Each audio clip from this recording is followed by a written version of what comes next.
All right, you guys, today is the 5th video in my Thriving Through the Holidays series. So the first 3 videos we talked about workouts and how to set up your lifting and your cardio workouts to give you the biggest bang for your buck and really set you up for results. Then yesterday, we talked about how to build in treats and make your treats work for you, not against you, this holiday season, okay? Today, we're going to be talking about food gifts. Gifts. Not gifts or like the little animated things like gifts, like here's a plate of cookies because I love you so much. That's what we're talking about. If you guys let these treats sit around your house and sit on your counter, it's not gonna be a pretty picture. I mean, actually it probably would be like a pretty picture, but it's not gonna be good for your physique goals through this holiday season. And by physique goals, I mean maintaining and not going into January feeling like a beached whale, okay? So here are my tips and tricks on how to deal with food gifts quickly. First up, if you have a party at your house, you have leftover cookies and treats and brownies and pies and cheesecakes and all of that good stuff, oh my gosh. You are gonna package those up and send them home with people. You do not want them in your house, I promise.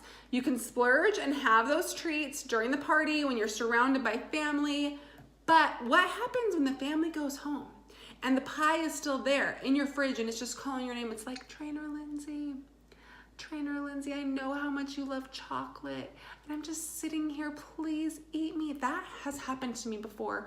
I am not even joking. Okay, so you get rid of those treats. Send them home with your guests.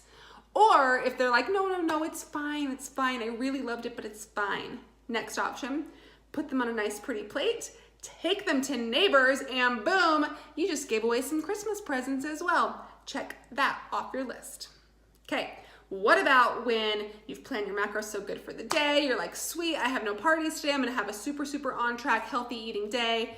Ding dong, at night, after you've eaten all your meals, here's this plate of wonderful, gooey, warm brownies just for you because you're the best neighbors ever. Thanks, guys. What do you do then? Here's what you do, okay? You can have some, all right? Have a half of one while it's warm because it's the holidays. Don't have 5, okay? Have a half of one while it's warm. Plan it into your macros, maybe even for the next day.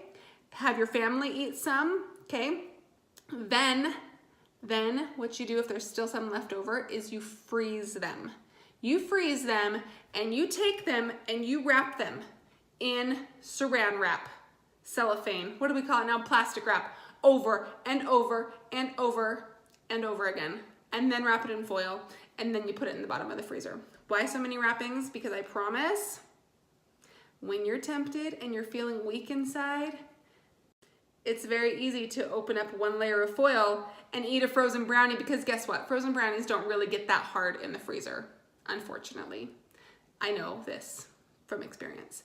But if you open up the foil and then you have to take off the foil and then you have to find where the plastic wrap covers and then you have to like open up like layers of plastic wrap, that gives your brain time to process what you're doing and it gives you time to be like, hold up, I don't have this planned in. Do I really want to do this? If you do, great, but I would suggest not doing it like that over the freezer and maybe planning it in with your family and enjoying those treats with other people. Much more satisfaction that way.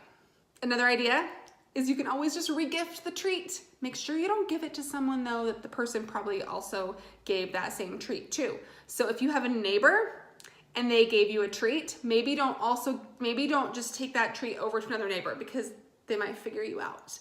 But you could take that treat to work, leave it in the work kitchen, or give it to somebody that you want to give a treat to that doesn't live in your neighborhood that you are 100% sure did not also get that treat from that person.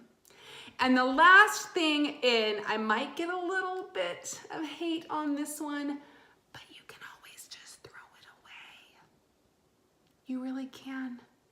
Have one, try it, let your family try it, and you feel so good inside that that person loves you so much to bring you that treat, but then you don't need to eat all of it. You could just throw it in the trash or down the garbage disposal if it's soft. You guys, you can do that. And you might be like, but that's wasting food. Yeah, but you wanna know what else is wasting food? Eating food eating calories over what your body needs, that's gonna waste food too, and that's where it's gonna sit. It's gonna sit on your butt.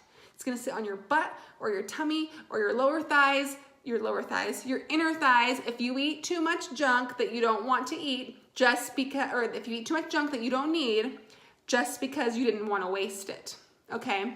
It's gonna get wasted. Waste it in your trash can or waste it on your butt cheeks. It's your choice, okay? So those are my tips for how to deal with food gifts quickly. And tomorrow, we're gonna be talking about keeping your eating simple through this busy time of year. So don't miss that video. Give this one a like and a thumbs up, and I will see you guys tomorrow.